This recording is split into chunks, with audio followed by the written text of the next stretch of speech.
tous les deux. Punk comme ils appellent ça maintenant, mais c'est plutôt bas de cave, un genre plutôt bas de cave, et c'est très très difficile de pouvoir stocker.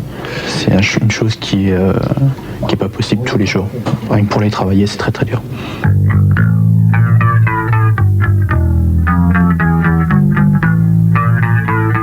C'est justement le fait de ne pas être comme tout le monde, les gens te le font vraiment beaucoup ressentir et on se fait pas mal injurier quand même. Dans la rue, on se fait injurier comme tous les noms.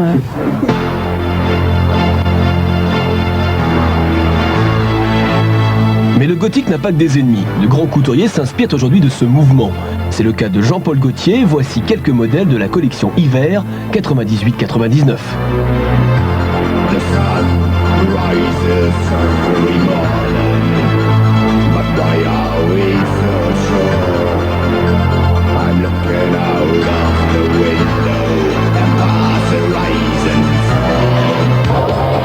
Le gothique explore d'autres domaines et notamment les jeux vidéo. Présentées au cours d'une soirée, certaines musiques de ce jeu vidéo ont été composées par un groupe gothique.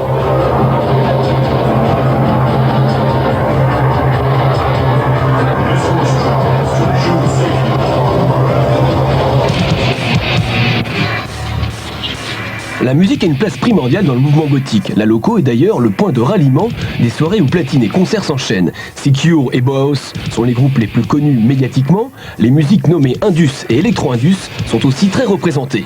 C'est dans une ambiance limite bon enfant que des jeunes viennent vivre leur appartenance à un mouvement culturel.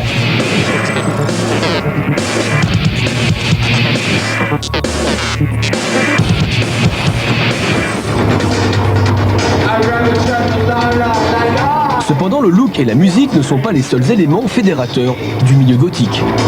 Je dirais qu'il y a le fond et la forme. Je pense que il y a des marques de reconnaissance, une espèce d'identité collective qui se retrouve dans la mode.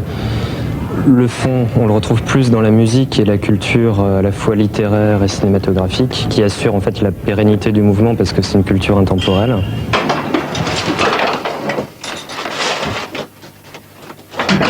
Renaud a 26 ans. Cette culture intemporelle qui imprime le mouvement gothique, il la vit au quotidien. Il puise essentiellement ses repères idéologiques dans le 19e et le romantisme.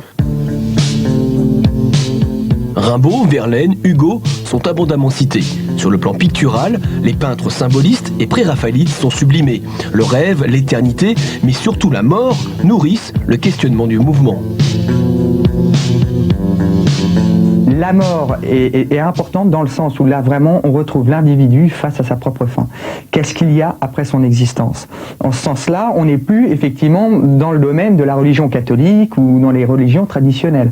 On a quitté cet aspect-là parce que il y a une volonté presque de personnifier la mort, de lui rendre un certain visage, de se dire finalement l'homme face à lui-même lors de ses derniers jours, qu'est-ce qu'il va rencontrer. C'est pour ça qu'aussi on ne peut pas parler de la mort sans parler de la notion d'éternité, sans parler de la notion aussi d'amour qu'on retrouve d'une façon très très forte. Cette attirance pour la mort a parfois été montrée du doigt, surtout par les médias, mais les accusations ne sont pas toujours fondées. La notion de satanisme est absolument à retirer. Il y a effectivement quelques satanistes qui essayent à droite et à gauche de reprendre divers courants musicaux ou artistiques et qui essayent de s'infiltrer.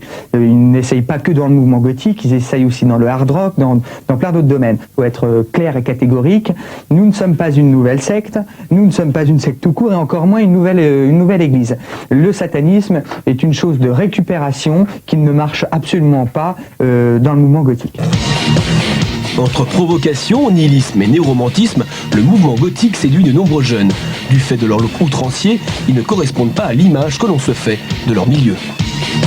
Le gothique a la volonté de rester un mouvement discret, d'ailleurs il ne recherche aucun effet de mode. Cependant, il aimerait être un peu plus représenté dans les médias, c'est un courant musical fort et aujourd'hui aucune émission n'est consacrée à ce thème. Pourtant, beaucoup s'intéressent au gothique en France mais aussi et surtout en Angleterre, en Allemagne et aux États-Unis.